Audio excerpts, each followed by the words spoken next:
राधे राधे आप सभी को। आप सभी कैसे हैं? उम्मीद है स्वस्थ एवं प्रसन्न होंगे। आज प्रस्तुत हूँ श्रीमद् भगवत गीता के 9वें अध्याय की प्रस्तुति लेकर। चलिए हम सभी प्रारंभ करते हैं और श्रवण करते हैं। कृपया शुरू से अंत तक आप स्थिरचित होकर जरूर सुने। चलिए प्रारंभ करते हैं। ओम श्री परमात्मने नमः। 9वां अध्याय। उसके उपरांत श्री कृष्ण भगवान बोले, हे अर्जुन, तुझ दोष दृष्टि रहित भक्त के लिए इस परम गोपनीय ज्ञान को रहस्य के सहित कहूँगा कि जिसको जानकर तू दुख रूप संसार से मुक्त हो जाएगा। यह ज्ञान सब विद्याओं का राजा तथा सब गोपनीयों का भी राजा एवं अति पवित्र, उत्तम, प्रत्यक्ष फल वाला और धर्मयुक्त है। साधन करने को बड़ा सुगम और अविनाशी है। हे परंतप, इस तत्व ज्ञान रूप धर्म में श्रद्धा रहित पुरुष मेरे को न प्राप्त होकर मृत्यु रूप संसार चक्र में भ्रमण करते हैं। हे अर्जुन, मुझ सच्चिदानंद घन परमात्मा से यह सब जगत जल से बर्फ के सदृश परिपूर्ण है और सब भूत मेरे अंतर्गत संकल्प के आधार स्थित है। इसलिए वास्तव में मैं उनके स्थित नहीं हूँ और वे सब भूत मेरे में स्थित नहीं हैं, किंतु मेरी योग माया और प्रभाव को देख कि भूतों का धारण पोषण करने वाला और भूतों को उत्पन्न करने वाला भी मेरा आत्मा वास्तव में भूतों में स्थित नहीं है। क्योंकि जैसे आकाश से उत्पन्न हुआ सर्वत्र विचरने वाला महान वायु सदा ही आकाश में स्थित है, वैसे ही मेरे संकल्प द्वारा उत्पत्ति वाले होने से संपूर्ण भूत मेरे में स्थित हैं, ऐसे जान। हे अर्जुन, कल्प के अंत में सब भूत मेरी प्रकृति को प्राप्त होते हैं, अर्थात प्रकृति में लय होते हैं, और कल्प के आदि में उनको मैं फिर रचता हूँ। कैसे कि अपनी त्रिगुणमयी माया को अंगीकार करके स्वभाव के वश से परतंत्र हुए इस संपूर्ण भूत समुदाय को बारंबार उनके कर्मों के अनुसार रचता हूँ। हे अर्जुन, उन कर्मों में आसक्ति रहित और उदासीन के सदृश स्थित हुए मुझ परमात्मा को वे कर्म नहीं बांधते हैं।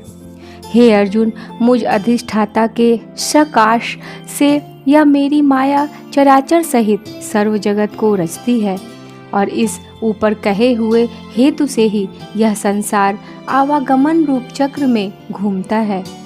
ऐसा होने पर भी संपूर्ण भूतों के महान ईश्वर रूप मेरे परम भाव को न जानने वाले मूढ़ लोग मनुष्य का शरीर धारण करने वाले मुझ परमात्मा को तुच्छ समझते हैं, अर्थात अपनी योग माया से संसार के उद्धार के लिए मनुष्य रूप में विचरते हुए को साधारण मनुष्य मानते हैं, जो कि वृथा आशा, वृथा कर्म और वृथा ज्ञान वाले अज्ञानी जन राक्षसों के और असुरों के जैसे मोहित करने वाले तामसी स्वभाव को ही धारण किए हुए हैं।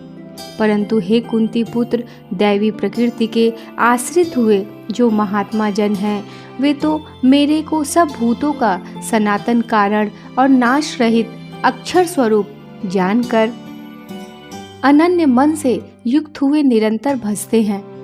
वे दृढ़ निश्चय वाले भक्तजन निरंतर मेरे नाम और गुणों का कीर्तन करते हुए तथा मेरी प्राप्ति के लिए यत्न करते हुए और मेरे को बारंबार प्रणाम करते हुए सदा मेरे ध्यान में युक्त हुए अनन्य भक्ति से मुझे उपासते हैं। उनमें कोई तो मुझ विराट स्वरूप परमात्मा को ज्ञान यज्ञ के द्वारा पूजन करते हुए एकत्व भाव से, अर्थात जो कुछ है सब वासुदेव ही है, इस भाव से उपासते हैं, और दूसरे पृथक भाव से अर्थात स्वामी सेवक भाव से और कोई कोई बहुत प्रकार से भी उपासते हैं। क्योंकि क्रतु अर्थात श्रौत कर्म मैं हूँ, यज्ञ अर्थात पंच महायज्ञादिक स्मार्त कर्म मैं हूँ, स्वधा अर्थात पितरों के निमित्त दिया जाने वाला अन्न मैं हूँ, औषधि अर्थात सब वनस्पतियाँ मैं हूँ, एवं मंत्र मैं हूँ, घृत मैं हूँ, अग्नि मैं हूँ और हवन रूप क्रिया भी मैं ही हूँ। हे अर्जुन, मैं ही इस संपूर्ण जगत का धाता अर्थात धारण पोषण करने वाला एवं कर्मों के फल को देने वाला तथा पिता, माता और पितामह हूँ। और जानने योग्य पवित्र ओंकार तथा ऋग्वेद, सामवेद और यजुर्वेद भी मैं ही हूँ। हे अर्जुन, प्राप्त होने योग्य तथा भरण पोषण करने वाला, सबका स्वामी, शुभाशुभ का देखने वाला, सबका वास स्थान और शरण लेने योग्य तथा प्रति उपकार न चाहकर हित करने वाला और उत्पत्ति प्रलय रूप तथा सबका आधार, निधान और अविनाशी कारण भी मैं ही हूँ। मैं ही सूर्य रूप हुआ तपता हूँ तथा वर्षा को आकर्षण करता हूँ और वर्षाता हूँ। और हे अर्जुन, मैं ही अमृत और मृत्यु एवं सत और असत भी सब कुछ मैं ही हूँ। परंतु जो तीनों वेदों में विधान किए हुए सकाम कर्मों को करने वाले और सोम रस को पीने वाले एवं पापों से पवित्र हुए पुरुष मेरे को यज्ञों के द्वारा पूजकर स्वर्ग की प्राप्ति चाहते हैं, वे पुरुष अपने पुण्यों के फल रूप इंद्रलोक को प्राप्त होकर स्वर्ग में दिव्य देवताओं के भोगों को भोगते हुए हैं। वे उस विशाल स्वर्ग लोक को भोग कर पुण्य क्षीण होने पर मृत्यु लोक को प्राप्त होते हैं। इस प्रकार स्वर्ग के साधन रूप तीनों वेदों में कहे हुए सकाम कर्म के शरण हुए और भोगों की कामना वाले पुरुष बारंबार जाने आने को प्राप्त होते हैं, अर्थात पुण्य के प्रभाव से स्वर्ग में जाते हैं और पुण्य क्षीण होने से मृत्यु लोक में आते हैं। जो अनन्य भाव से मेरे में स्थित हुए भक्तजन मुझ परमेश्वर को निरंतर चिंतन करते हुए निष्काम भाव से भजते हैं, उन नित्य एक ही भाव से मेरे में स्थित वाले पुरुष का योगक्षेम मैं स्वयं प्राप्त कर देता हूँ। हे अर्जुन, यद्यपि श्रद्धा से युक्त हुए जो सकामी भक्त दूसरे देवताओं को पूजते हैं, वे भी मेरे को ही पूजते हैं, किंतु उनका वह पूजना अविधि पूर्वक है अर्थात अज्ञान पूर्वक है, क्योंकि संपूर्ण यज्ञों का भोक्ता और स्वामी भी मैं ही हूँ। परंतु वे मुझ अधियज्ञ स्वरूप परमेश्वर को तत्व से नहीं जानते हैं, इसी से गिरते हैं अर्थात पुनर्जन्म को प्राप्त होते हैं। कारण यह नियम है कि देवताओं को पूजने वाले देवताओं को प्राप्त होते हैं, पितरों को पूजने वाले पितरों को प्राप्त होते हैं, भूतों को पूजने वाले भूतों को प्राप्त होते हैं और मेरे भक्त मेरे को ही प्राप्त होते हैं। इसीलिए मेरे भक्तों का पुनर्जन्म नहीं होता। हे अर्जुन, मेरे पूजन में यह सुगमता भी है कि पत्र, पुष्प, फल, जल इत्यादि जो कोई भक्त मेरे लिए प्रेम से अर्पण करता है, उस शुद्ध बुद्धि निष्काम प्रेमी भक्त का प्रेम पूर्वक अर्पण किया हुआ वह पत्र पुष्पादिक मैं सगुण रूप से प्रकट होकर प्रीति सहित खाता हूँ। इसलिए हे अर्जुन, तू जो कुछ कर्म करता है, जो कुछ खाता है, जो कुछ हवन करता है, जो कुछ दान देता है, जो कुछ स्वधर्माचरण रूप तप करता है, वह सब मेरे अर्पण कर।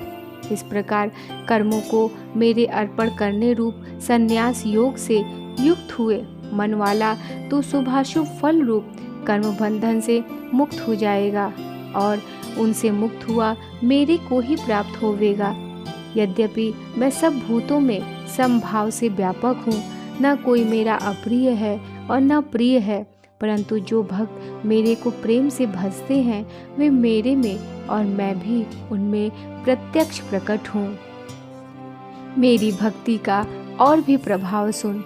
यदि कोई अतिशय दुराचारी भी अनन्य भाव से मेरा भक्त हुआ मेरे को निरंतर भजता है, वह साधु ही मानने योग्य है, क्योंकि वह यथार्थ निश्चय वाला है, अर्थात उसने भली प्रकार निश्चय कर लिया है कि परमेश्वर के भजन के समान अन्य कुछ भी नहीं है। इसलिए वह शीघ्र ही धर्मात्मा हो जाता है और सदा रहने वाली परम शांति को प्राप्त होता है। हे अर्जुन, तू निश्चय पूर्वक सत्य जान कि मेरा भक्त नष्ट नहीं होता, क्योंकि हे अर्जुन, स्त्री, वैश्य और शूद्रादिक तथा पाप योनि वाले भी जो कोई होवे, वे भी मेरे शरण होकर तो परम गति को ही प्राप्त होते हैं।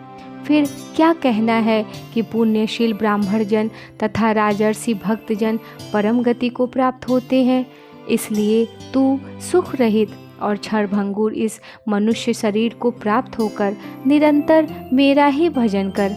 अर्थात मनुष्य शरीर बड़ा दुर्लभ है, परंतु है नाशवान और सुख रहित। इसलिए काल का भरोसा न करके तथा अज्ञान से सुख रूप भासने वाले विषय भोगों में न फंसकर निरंतर मेरा ही भजन कर। केवल मुझ सच्चिदानंद घन वासुदेव परमात्मा में ही अनन्य प्रेम से नित्य निरंतर अचल मन वाला हो और मुझ परमेश्वर को ही श्रद्धा प्रेम सहित निष्काम भाव से नाम, गुण और प्रभाव के श्रवण, कीर्तन, मनन और पठन पाठन द्वारा निरंतर भजने वाला हो तथा मुझ शंख, चक्र, गदा, पद्म और किरीट, कुंडल आदि भूषणों से युक्त पीतांबर, वनमाला और कौस्तुभ मणिधारी विष्णु का मन, वाणी और शरीर के द्वारा सर्वस्व अर्पण करके अतिशय श्रद्धा, भक्ति और प्रेम से विह्वलता पूर्वक पूजन करने वाला हो और मुझ सर्वशक्तिमान, विभूति, बल, ऐश्वर्य, माधुर्य, गंभीरता, उदारता, वात्सल्य और सुहृदयता आदि गुणों से संपन्न सबके आश्रय रूप वासुदेव को विनय भाव पूर्वक भक्ति सहित साष्टांग दंडवत प्रणाम कर इस प्रकार मेरे शरण हुआ, तू आत्मा को मेरे में एक ही भाव करके मेरे को ही प्राप्त होवेगा। राधा राधा। इति श्री मद्भगवत गीता रूपी उपनिषद एवं ब्रह्म विद्या तथा योग शास्त्र विषयक श्री कृष्ण और अर्जुन के संवाद में राज विद्या राज गुह योग नामक 9वां अध्याय संपूर्ण हुआ। राधे राधे। उम्मीद है आप सभी स्थिरचित करके श्रीमद् भगवत गीता के 9वें अध्याय को श्रवण किए होंगे। मिलती हूँ बहुत जल्द आप सभी को। राधा राधा।